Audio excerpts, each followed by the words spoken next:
Alhamdulillah, alhamdulillahi rabbil alamin. Wassalatu wassalamu ala rasulillahil amin. Nabiyyina Muhammadin wa ala alihi wa ashabihi ajma'in. Amma ba'd. Alhamdulillah, kita memuji dan bersyukur kepada Allah Subhanahu wa taala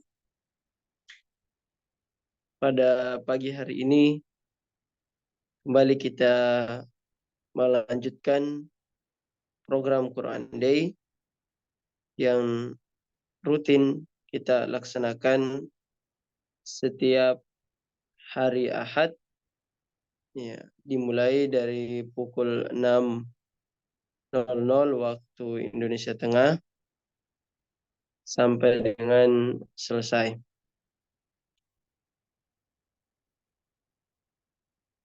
Baik, sebelum kita memulai acara pada pagi hari ini,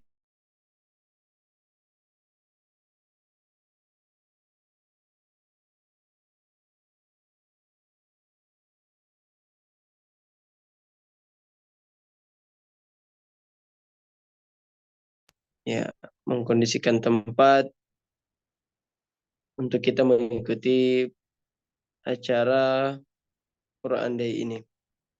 Kemudian tak lupa pula kita mengajak kepada saudara, keluarga, teman-teman kita, baik itu teman di grup WhatsApp kita ataupun di media sosial yang lainnya, kita ajak untuk mengikuti program Quran Day. Yang mudah-mudahan menjadi pahala jariah bagi Bapak Ibu sekalian, ya, yang telah menunjukkan kebaikan kepada orang lain. Ya, tentu kita semua memahami bahwa ya menunjukkan kebaikan kepada orang lain itu insya Allah kita mendapatkan pahala ketika orang itu melaksanakan atau mengikuti ya, apa yang kita arahkan. Kita mengajak kepada kebaikan, kemudian dia melakukan kebaikan itu, maka insya Allah kita mendapatkan pahala tanpa mengurangi pahala orang yang melakukan kebaikan tersebut. Maka kesempatan pagi hari ini, ya kesempatannya adalah kita bisa mengikuti ya program Quran Day dan sekaligus kita bisa mendapatkan pahala jariah dengan kita mengajak saudara-saudara kita yang lainnya. Ya, barakallahu fikum. Sebelum kita persilakan Ustaz kita sapa dulu. Assalamualaikum Ustaz. Waalaikumsalam warahmatullahi wabarakatuh.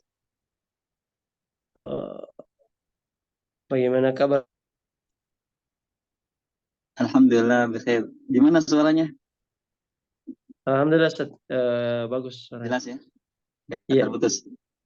Iya, insyaallah. Iya, mungkin karena waktu Ustaz, kami persilakan. Wala tafadhal mashkuran wa ma'jura. Baik, syakarallah lakum. Alhamdulillah wassalatu wassalamu ala Rasulillah wa ala alihi wa ashabihi wa man tabi'ahum bi ihsanin ila yaumiddin, amma ba'du.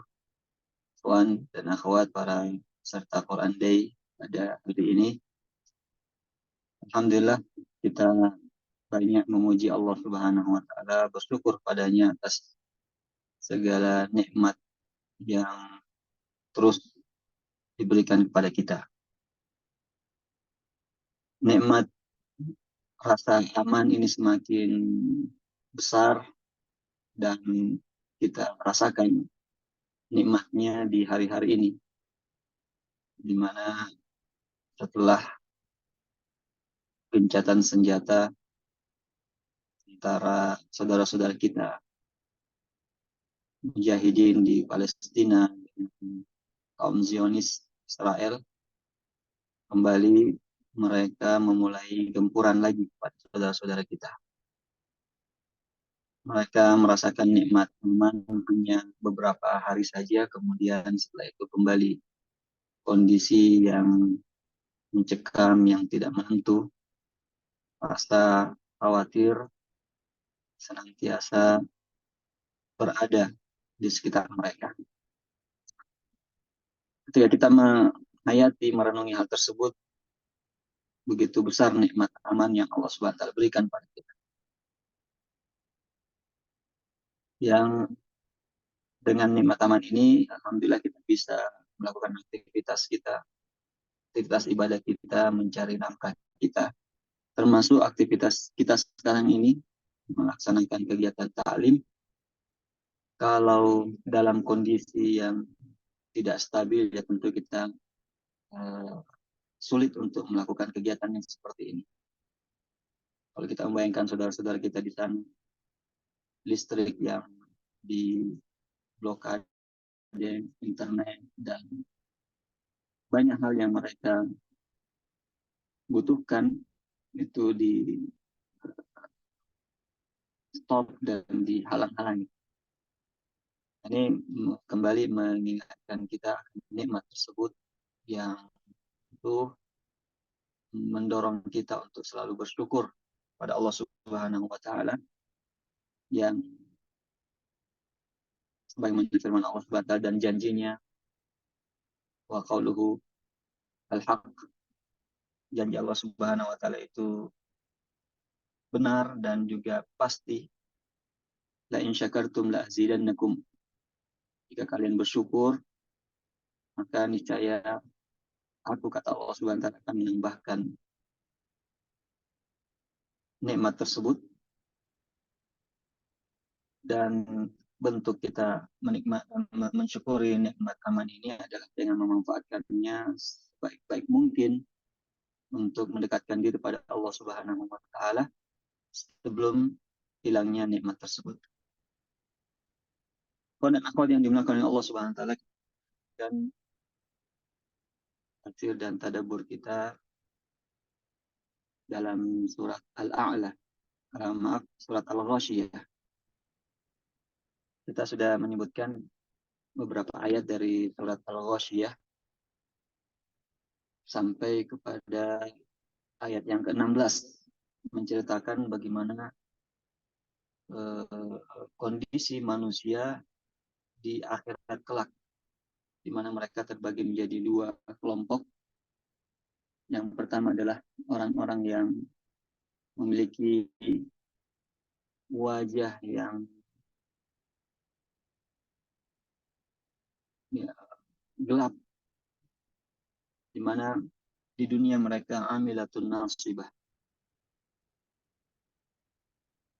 yang beramal tetapi yang didapatkan hanyalah kepayahan, capek, rugi waktu, materi, tenaga, disebabkan karena ketidakikhlasan dalam menjalankan amalan tersebut, tidak didasari dengan pokok Islam dan syahadatain, dan juga tidak melaksanakannya sesuai dengan tuntunan yang diajarkan oleh Allah dan Rasul-Nya. Mereka ini sebagaimana disebutkan dalam ayat-ayat tersebut, bahwasanya mereka akan mendapatkan neraka, naran hamiyah, ada ainun aniyah, air yang sangat panas, diberikan minuman tapi min dhari', makanan yang berduri, yang dalam ayat yang lain disebutkan zakum, di mana makanan dan minum itu tidak akan menghilangkan dahaga dan juga menghilangkan rasa lapar.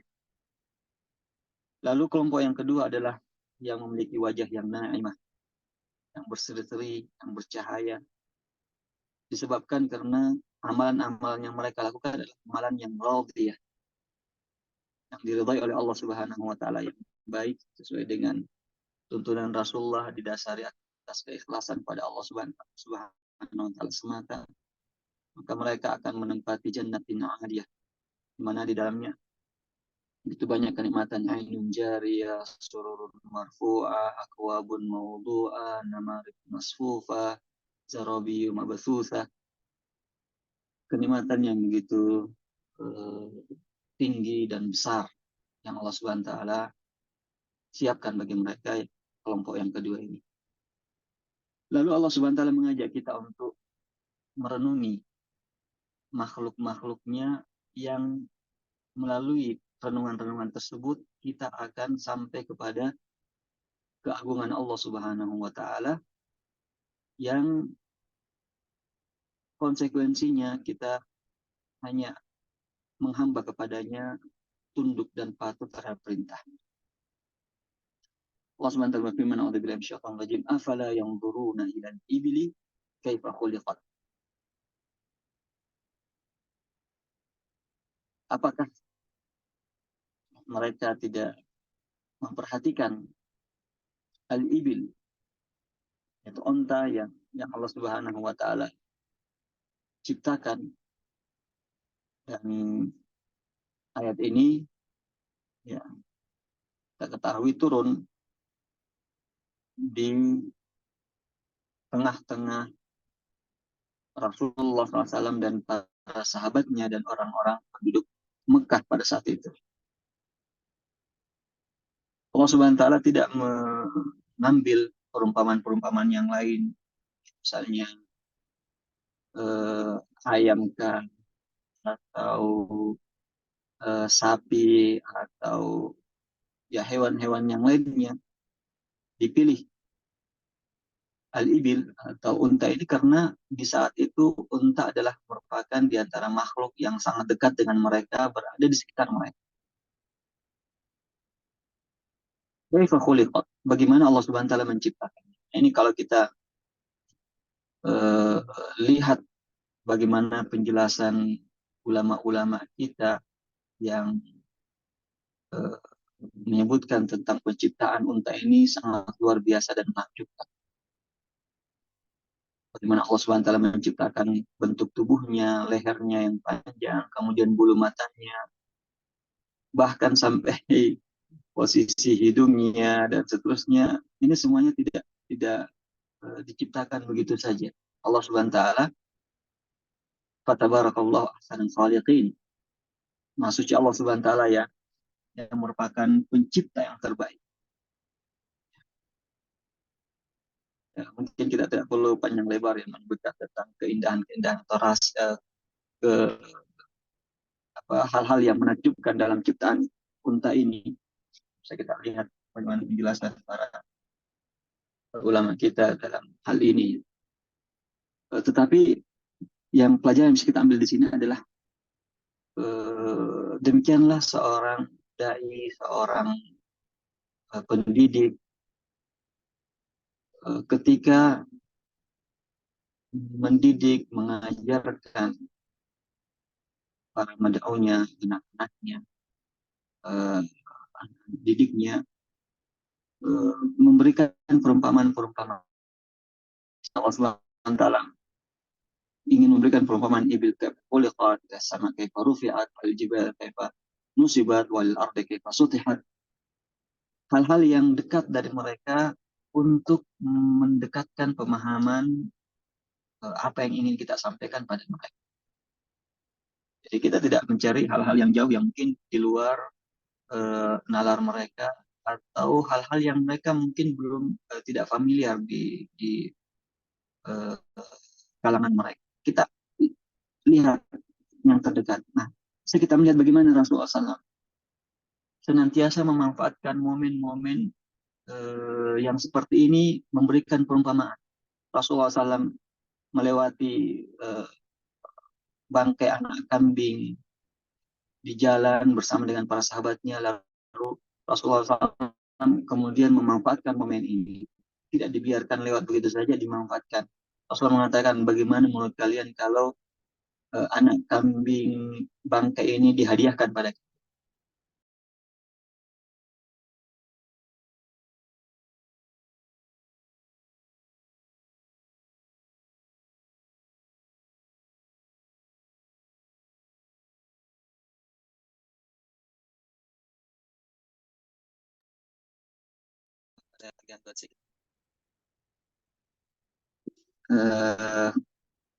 Baik, kita lanjutkan. Maka para sahabat mengatakan, ya, kami tidak akan beli ini dengan harga yang paling murah, dihadiahkan saja kami tidak ambil. Nah, bangkai. Maka Rasulullah SAW mengatakan bahwasanya dunia sebenarnya lebih hina daripada ini.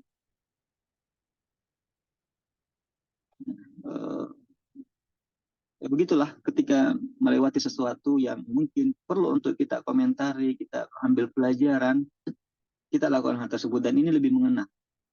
Ini akan lebih mengena untuk mereka dan bisa lebih mereka pahami karena dilihat langsung, disaksikan langsung, sehingga hal ini sangat efektif untuk menyampaikan pesan-pesan kita.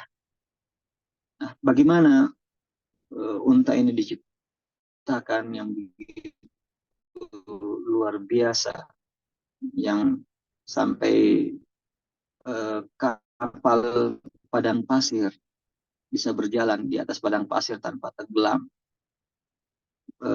walaupun memikul barang yang begitu banyak.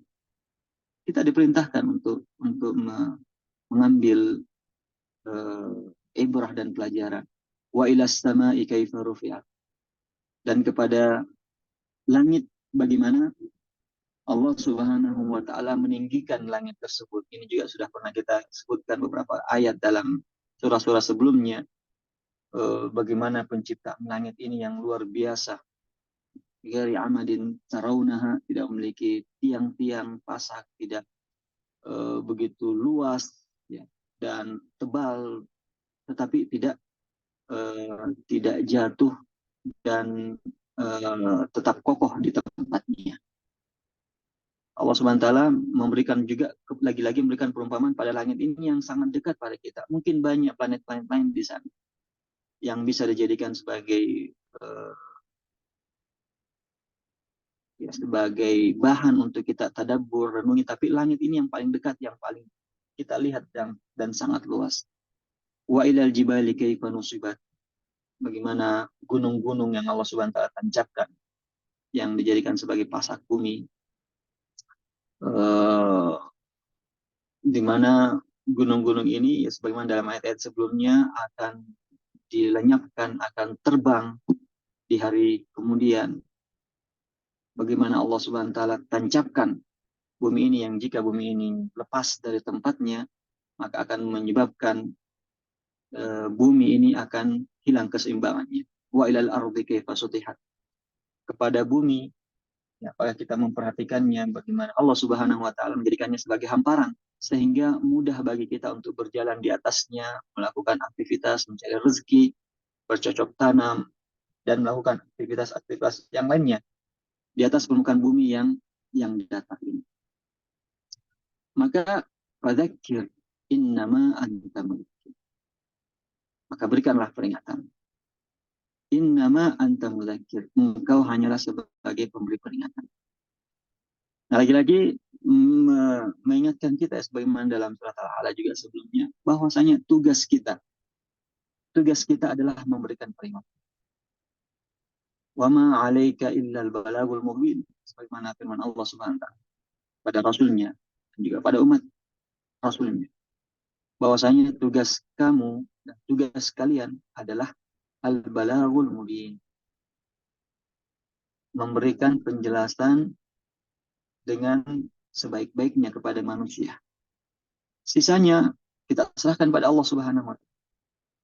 Sehingga ini akan bisa memberikan kekuatan bagi seorang dai, seorang mubalik, seorang pendidik, orang tua yang mendidik anaknya, bahwasanya hidayah, petunjuk itu di tangan Allah Subhanahu wa taala. Tugas pokok kita adalah menyampaikan dengan sebaik-baiknya, dengan sejelas-jelasnya. Masalah hidayah, maka ini adalah merupakan hak Allah Subhanahu wa taala. Innaka la tahdi man ahbabta walakin Allah yahdi man yasha. Sesungguhnya engkau tidak akan bisa memberikan petunjuk kepada siapa yang engkau cintai, tetapi Allah yang akan memberikan petunjuk bagi siapa yang engkau cintai. Tugas kita adalah menyampaikan. Dan setelah itu Allah Subhanahu wa taala ingin memberikan petunjuk kepadanya, Allah tidak berikan petunjuk kepadanya, itu bukan hak, itu adalah merupakan hak prerogatif Allah Subhanahu wa taala yang tidak bisa diganggu-gugat. Sehingga ini akan menghilangkan stres seorang dai, menghilangkan rasa putus asanya, karena hidayah bukan di tangan para nabi pun. Ada di antara mereka anak-anaknya yang tidak mendapatkan hidayah. Di antara mereka ada istrinya yang tidak mendapatkan hidayah. Di antara mereka ada orang tuanya, ayahnya, ibunya yang tidak mendapatkan hidayah. Di antara mereka ada sepupu, paman, keluarga terdekatnya yang tidak mendapatkan hidayah. Karena semua itu di tangan Allah Subhanahu wa taala. Walaupun posisinya sebagai seorang nabi. Walaupun dia merupakan nabi yang terdekat, yang merupakan khalilullah, yang merupakan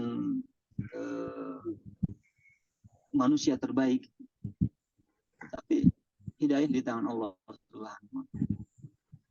Sehingga ketika kita mendapati orang yang kita ajak, anak-anak kita, keluarga kita, kerabat kita, kawan-kawan, dan mad'u belum mendapatkan hidayah, maka kita mengingat bagaimana para nabi-nabi sendiri pun juga seperti itu kondisinya. Karena hidayah sekali lagi bukan di tangan kita dan bukan di tangan kita.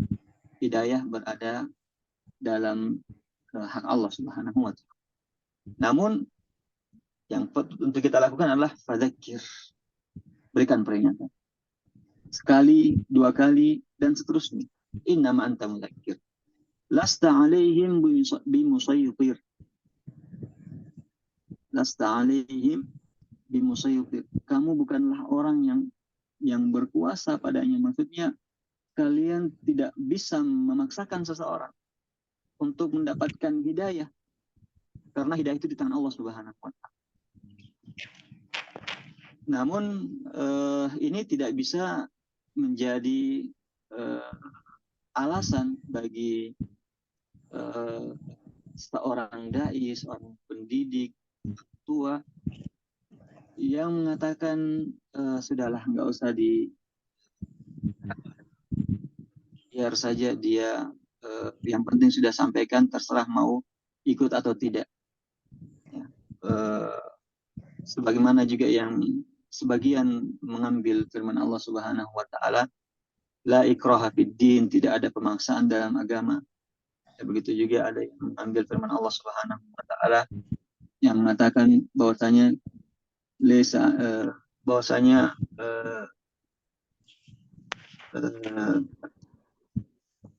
ya, dalam surat Al-A'la yang telah kita bacakan kemarin, bahwa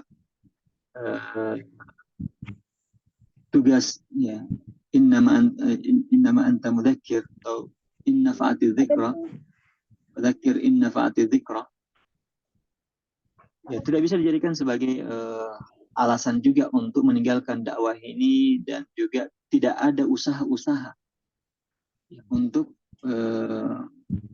menyampaikan dakwah ini kepada mereka. Ketika kita sebagai seorang pemimpin dalam rumah kita, maka terkadang ada cara-cara yang mungkin kalau dilihat seperti ada unsur penekanan dan paksaan, ya. Ketika kita memang memiliki kekuasaan, karena Rasulullah mengatakan bahwasanya man ra'a minkum munkaran falyughayyirhu biyadihi.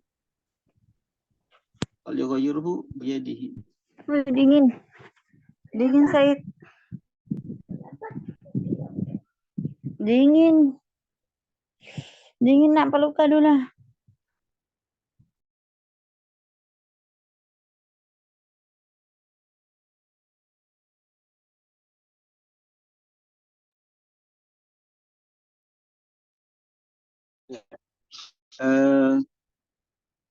Jadi kembali, intinya bahwasanya kita kadang ketika kita memiliki kekuasaan bisa memberikan tekanan-tekanan kepada orang untuk menjalankan perintah-perintah Allah Subhanahu wa taala, dan juga mencegah mereka dari perbuatan-perbuatan kemungkaran. Sebab seseorang ketika dia telah bersyahadat, maka wajib baginya untuk melaksanakan perintah-perintah Allah Subhanahu wa taala dan tidak seenaknya untuk mau meninggalkan dan murtad, karena man baddala dinahu faqtuluhu, siapa yang murtad menggantikan agama maka hukumannya adalah dibunuh. Kemudian Allah Subhanahu wa taala menyebutkan setelahnya, illa man tawalla wa kafar, kecuali siapa yang berpaling dan kufur, fayu'adzibuhullahu al-'adzab al-akbar, maka Allah Subhanahu wa taala mengadabnya dengan azab yang sangat besar. Ya, bahwasanya mereka akan mendapatkan azab di dunia berupa hukuman-hukuman. Jadi orang yang meninggalkan sholat, orang yang meninggalkan zakat, orang yang bahkan meninggalkan din, ini akan mendapatkan hukuman. Tetapi hukuman yang besar itu akan didapatkannya di akhirat. Fayu'adzibuhullahu al-'adzab al-akbar, makanya Allah Subhanahu wa taala sebutkan al-akbar, yang paling besar, karena itu di akhirat. Azab yang paling besar itu dia. Di dunia tetap akan mendapatkan siksaan-siksaan seperti siksaan penegakan hukum syar'i, hukum jinayat, dan sanksi-sanksi syar'i yang lainnya. Di dunia didapatkannya. Demikian juga apa yang Allah Subhanahu wa taala akan timpakan pada mereka berupa musibah-musibah akibat daripada maksiat, itu dapat di dunia, tetapi al-'adzab al-akbar ini akan menunggu di akhirat. Sehingga di dunia tidak menutup kemungkinan mereka mendapatkan juga siksaan dan azab, tetapi azab yang paling besar itu nanti akan mendapatkan fayu'adzibullahu al-'adzab al-akbar. Inna ilaina iyabahum, maka sungguhnya kepada kamilah kembali mereka, kembali pada Allah Subhanahu wa taala, untuk mempertanggungjawabkan apa yang diperbuat oleh manusia, dan semuanya akan dihisab oleh Allah Subhanahu wa taala. Tsumma inna 'alaina hisabahum, dan kemudian kamilah yang akan menghisab mereka. Dan jika Allah Subhanahu wa taala menghisab manusia, maka Allah akan bersikap adil, tidak akan ada yang dibiarkan oleh Allah Subhanahu wa taala. Jika baik maka diberikan balasan berupa kebaikan-kebaikan, dan jika itu adalah perbuatan maksiat maka azab Allah Subhanahu wa taala mengancam. Ikhwan dan akhwat yang dimuliakan Allah Subhanahu wa taala, ini beberapa renungan tadabbur daripada akhir dari surat Al-Ghasyiyah ini. Semoga kita bisa mengambil pelajaran darinya, renunginya setiap saat, sehingga membangkitkan keimanan kita, motivasi untuk berada dalam kelompok yang wajah mereka na'imah di hari kemudian, dan juga memiliki semangat untuk berdakwah dan senantiasa berdoa kepada Allah Subhanahu wa taala untuk memberikan hidayah kepada orang-orang yang kita dakwahi. Mungkin demikian, wallahu taala.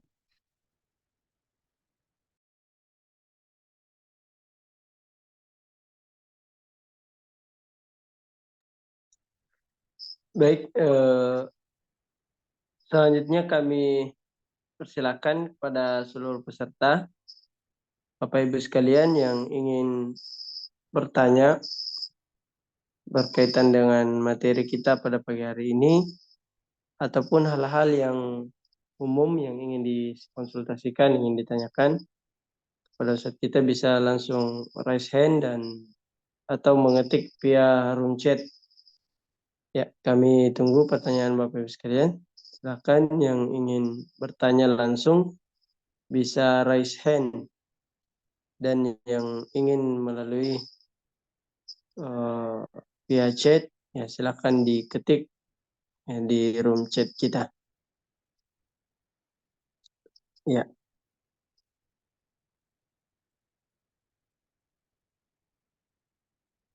Silakan diketik ya yang mau bertanya, sembari kami membacakan pertanyaan yang masuk ya.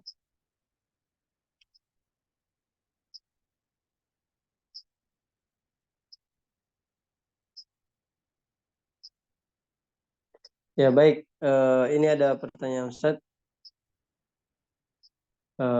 Afwan Ustaz, bagaimana kalau ada yang pesan nasi kotak, tapi peruntukannya buat ibadah Natal. Bagaimana sedangkan usaha kami di bidang itu? Ya, Baik, ya, alhamdulillah wassalatu wassalamu ala Rasulillah wa ala alihi wa sahbihi wa man ihtada amma ba'd. Sudah pertanyaan Ustaz, atau ada tambahan? eh, itu saja dulu, Ustaz. Baik. Baik, jadi dalam firman Allah Subhanahu wa ta'ala, wa ta'awanu 'alal birri wat taqwa wa la ta'awanu 'alal itsmi wal 'udwan, yang untuk kita tidak bertawun atau kerjasama dalam al-itsmi wal 'udwan, dalam dosa dan perbuatan kezaliman. Maka dari ayat ini menunjukkan bahwasanya kita tidak boleh membantu siapa saja dalam melakukan perbuatan kemaksiatan, apalagi kesyirikan dan kekufuran, membantu dengan segala hal yang mendukung kegiatan tersebut, dalam kegiatan tersebut. Oleh karena itu ya sebagian ulama kita mengatakan bahwasanya tidak boleh kita menjual atau memberikan seseorang atau kelompok untuk melakukan aktivitas maksiat dan kesyirikannya. Nah, jadi untuk kasus seperti ini, kalau ya pertama ketika ada yang pesan, ya tentu yang terbaik adalah tidak perlu kita terlalu banyak menanya. Artinya kita tidak diperintahkan untuk bertanya kepada siapa saja yang datang pada kita ketika ingin belanja, memesan sesuatu. Ya. Hukum asalnya adalah mubah. Kalau misalnya pesan, maaf di tabe, kita mau bikin apa ini ya? Tidak usah nih. Itu menyusahkan diri. Dan akhirnya juga seperti ini. Sehingga kalau kita misalnya dipesan seperti itu, kita tidak tahu lalu kita buatkan, ya ini adalah sesuatu yang dimaafkan oleh Allah SWT. Tapi kalau misalnya kita betul-betul tahu bahwasanya itu adalah untuk kegiatan tersebut, di mana kegiatan itu tidak akan berjalan kecuali dengan hal tersebut, dan di sini ada bentuk ta'awun. Sehingga kalau misalnya tujuannya untuk merayakan kegiatan tersebut, maka di sini ya ulama kita memfatwakan untuk tidak bertahun pada mereka. Jadi tadi pesannya yang pertama adalah ketika ada yang datang belanja, maka tidak perlu kita bertanya apa tujuannya dan untuk apa ketika mereka ada yang memesan. Kemudian kedua, kalau misalnya pemesanan itu memang dikhususkan untuk kegiatan itu yang dengannya kegiatan itu berlangsung, maka ini yang tidak boleh. Tapi kalau misalnya mereka hanya sekedar beli untuk jadi bekalnya, misalnya mereka ingin melakukan kegiatan, taruhlah misalnya Natal, kemudian ya seperti biasa dia di rumahnya menerima tamu, maka dia memesan nasi kotak. Ya sebenarnya bukan ini yang intinya. Artinya tidak ada nasi kotak, mereka tetap jalankan. Tapi ini ya mungkin karena mereka tidak sempat masak dan mereka mau simpelnya saja, maka mereka beli nasi kotak agar supaya tamu-tamu yang datang misalnya dia bisa berikan. Maka ini hukum asalnya bukan bentuk tawon, karena ini tidak tidak tidak menjadi pengaruh ya ada dan tidaknya untuk kegiatan mereka itu. Maka kalau yang jenis yang ketiga ini ya maka hukum asalnya adalah mubah, karena dia pada dasarnya beli untuk kebutuhannya, bukan untuk mensukseskan. Ya beda kalau hal itu adalah perkara yang jadi sebab kesuksesan kegiatan tersebut, maka ini yang kita sebutkan tadi tidak boleh ta'awun 'alal itsmi wal 'udwan. Wallahu ta'ala. Ya sama halnya misalnya ketika kita punya rumah misalnya, atau kita punya fasilitas parkiran, lalu ada gereja yang ingin melakukan kegiatan, lalu ingin parkir di rumah kita. Nah, di sini sebenarnya tidak ada hubungannya dengan ta'awun tersebut. karena dimanapun juga ya mereka parkir akan tetap jalan kegiatan itu, dan itu bukan sebagai penyebab terlaksananya dan keberhasilan kegiatan itu. Jadi seperti itu contohnya pendekatannya. Wallahu ta'ala. Ya, ini ada lagi Ustaz. Ustaz ingin bertanya, bagaimana caranya supaya iman kita tidak naik turun? Pertanyaan ini disampaikan oleh Ibu Miftahul Khairah. Baik. Jadi ya pertanyaan dari Ibu Miftahul Khairah tentang bagaimana agar supaya keimanan ini naik terus, ya, tidak naik turun gitu mungkin maksudnya ya. Ya, tidak naik turun Nah, Ustaz. maunya naik terus. Nah, ada tiga kelompok ini. Ada keimanannya naik terus, tidak pernah turun. Itulah para nabi dan rasul. Ada keimanannya stagnan, stabil, gitu terus, tidak naik, tidak turun. Itulah para malaikat. Dan ada yang naik turun, nah itulah kita. Jadi kita ini mustahil kalau mau naik terus tidak turun-turun. Karena kita bukan dari kalangan nabi yang Allah Subhanahu wa taala jamin. Nah, oleh karena itu naik turun iman itu adalah suatu hal yang sunnatullah. Namun kita berusaha untuk mempertahankan keimanan kita agar selalu naik dan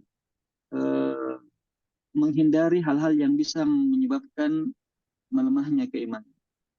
Dan ketika keimanan tersebut kita rasakan melemah dan turun, hendaknya kita senantiasa memperbaikinya. Nah, ini kita lihat Allah Subhanahu wa taala menyebutkan tentang sifatnya orang bertakwa, yang dimana mereka ini adalah orang yang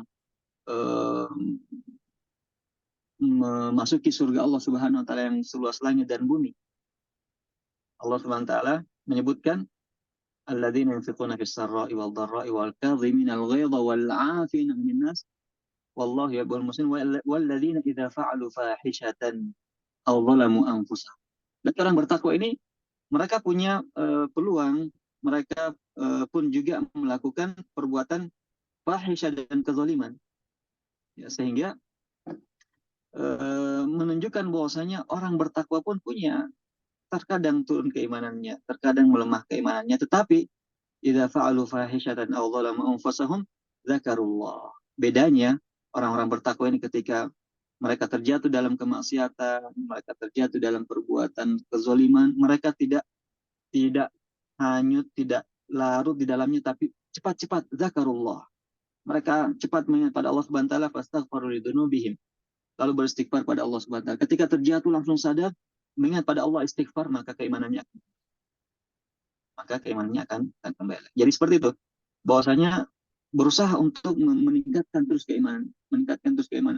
Namun ketika terjatuh, tergelincir dalam perbuatan maksiat, tidak larut, namun segera mengingat pada Allah Subhanahu wa taala, segera beristighfar dan segera melakukan perbuatan taubat kepada Allah Subhanahu wa taala. Nah, tentu banyak kiat-kiat untuk kita bisa menjaga keimanan kita ini. Di antaranya adalah paling pertama kita meminta pada Allah Subhanahu wa taala untuk diberikan sabar, sebagaimana doa Rasulullah, ya muqallibal qulub tsabbit qalbi ala dinik, wahai zat yang membolak-balikkan hati, maka berikanlah keteguhan di atas agamamu. Kemudian juga berusaha untuk beramal continue walaupun sedikit. Habul amal ya Allah dua muhawa yang qalla. Amalan yang sangat dicintai oleh Allah Subhanahu wa taala yang continue dilakukan secara rutin walaupun sedikit. Jadi kita jangan memaksakan diri kita sesuatu yang mungkin masih di luar kemampuan kita, namun kita beramal ini secara bertahap.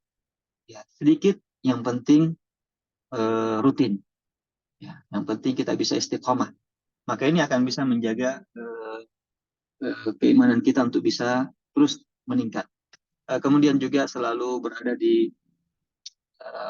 lingkungan dan kalangan orang-orang yang soleh yang bisa menjaga ya iman kita bisa terjaga dan mengingatkan kita untuk tidak melakukan perbuatan maksiat yang bisa menurunkan keimanan kita. Dan juga diantara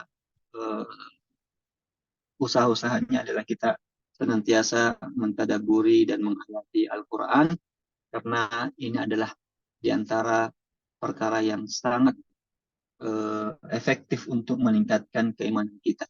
Wa idza ma unzilat suratun faminhum man yaqulu ayyukum zadatu hadhihi imana fa ammal ladzina amanu fazadathum imana wa hum yastabshirun. Menunjukkan bahwasanya orang yang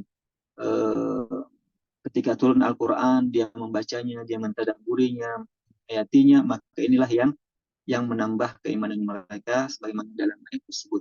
Ini diantara beberapa kiat-kiatnya agar supaya kita menjaga keimanan kita. Wallahu a'lam. Baik, Ustaz. Gimana, Ustaz? Sudah cukup? Ya, mungkin kita cukupkan dulu ya untuk hari ini. Sampai di sini. Baik. Ya, barakallahu fikum, Ustaz. Jazakumullah khairan. Dan juga kami ucapkan jazakumullah khairan kepada seluruh peserta yang bergabung pada pagi hari ini. Insyaallah kita akan lanjutkan kegiatan kita pada pertemuan pekan depan. Dan sebelum ditutup, kami persilahkan pada Ustadz kita untuk closing statement. Tafadhol, Ustadz. Baik, ikhwan dan akhwat, kata Quran Day kita,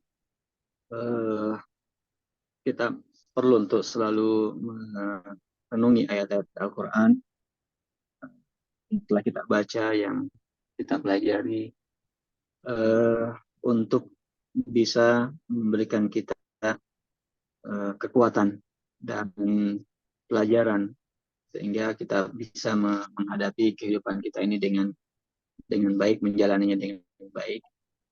Khususnya seperti ayat yang kita baca yang menggambarkan bagaimana kondisi manusia di dunia dan juga di akhirat kelak, sehingga kita bisa memposisikan di mana sebenarnya posisi kita, apakah di kelompok yang pertama atau kelompok yang kedua, dan senantiasa menjaga amalan-amalan kita untuk bisa tetap bersama dengan kelompok-kelompok yang mendapatkan kemuliaan dari Allah Subhanahu wa Ta'ala di dunia dan juga di akhirat.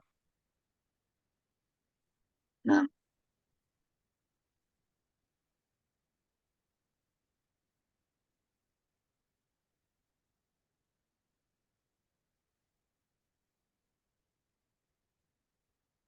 baik, seperti itu Ustaz Irfan. Ya, baik, Ustadz. Jazakumullah khairan. Sekali lagi kami ucapkan pada seluruh peserta dan juga terkhusus pada Ustadz kita. Jazakumullah khairan wa barakallahu fikum. Insyaallah kita akan lanjutkan kegiatan kita pada pertemuan pekan depan.